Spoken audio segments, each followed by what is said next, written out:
BJP विधायक नीतीश राणे पर अब एक और केस दर्ज हो गया है।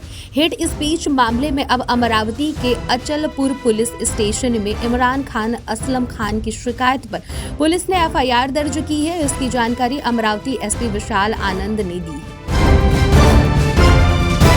महाविकास आघाड़ी में सीट साझेदारी को लेकर एनसीपी एसपी सांसद सुप्रिया सुले ने कहा कि अगले 3-4 दिनों में स्थिति साफ हो जाएगी। सुप्रिया सुले ने बताया कि इसको लेकर बैठकों का दौर जारी है और घटक दल आज भी बैठक करेंगे।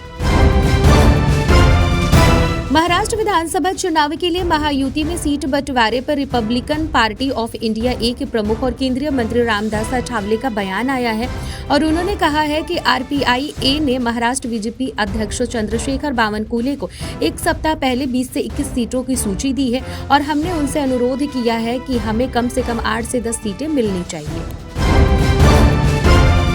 महाराष्ट्र के धारावी में महबूब ए सोबानिया मस्जिद के अनधिकृत निर्माण को ट्रस्ट की ओर से हटाया जाना शुरू हो गया है।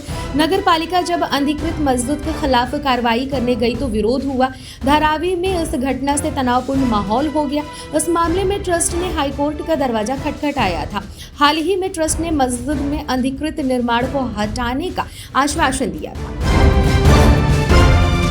शिवसेना यूबीटी प्रमुख उद्धव ठाकरे ने दावा किया कि बंद कमरे में हुई एक बैठक में भारतीय जनता पार्टी के नेताओं को विपक्षी खेमे में सेंध लगाने के लिए कहा गया। साथ ही उन्हें उद्धव ठाकरे और शरद पवार को निशाना बनाने का निर्देश दिया गया था। उद्धव ठाकरे ने कहा कि उनका राजनीतिक भविष्य जनता तय करेगी, न कि सत्तारूढ़ भारतीय जनता पार्टी। नागपुर में एक युवा इंजीनियर की कार्डियक अरेस्ट यानी हृदयाघात से मौत हो गई। यह घटना तब हुई जब वह ऑफिस में थे। आईटी कंपनी में काम कर रहे नितिन एडविन माइकल ऑफिस के वॉशरूम में गए, लेकिन वे वापस नहीं निकले तो उनकी खोजबीन होने लगी। वे वॉशरूम में बेहोशी की हालत में मिले। महाराष्ट्र विधानसभा चुनाव को लेकर राज्य की राजनीतिक गतिविधियां तेज हो गई हैं।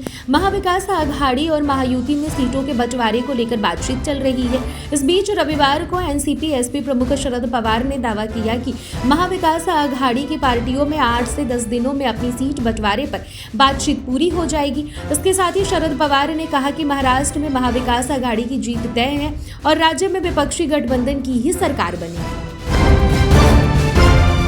उद्धव ठाकरे की पार्टी शिवसेना यूबीटी नवरात्रि के दौरान प्रत्याशियों की पहली सूची जारी कर सकती है। यह जानकारी शनिवार को महाराष्ट्र विधान परिषद में विपक्ष के नेता अंबादास दानवे ने दी। आपको बता दें कि दानवे ने कहा कि महाविकास आघाड़ी में सीट शेयरिंग फाइनल होने पर हमारी प्रत्याशियों की पहली लिस्ट आ जाएगी।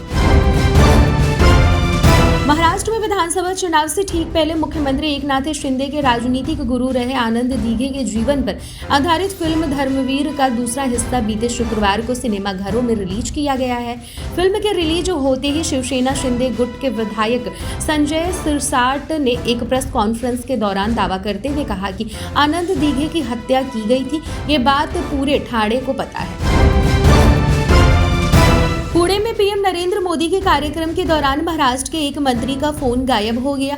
वह अपना फोन ढूंढने लगे। जब नहीं मिला तो मंच से अनाउंसमेंट कराया गया कि किसी को फोन मिले तो लौटा दे। यह महाराष्ट्र के उद्योग मंत्री उदय सामंत का मोबाइल फोन था जो बाद में मिल गया।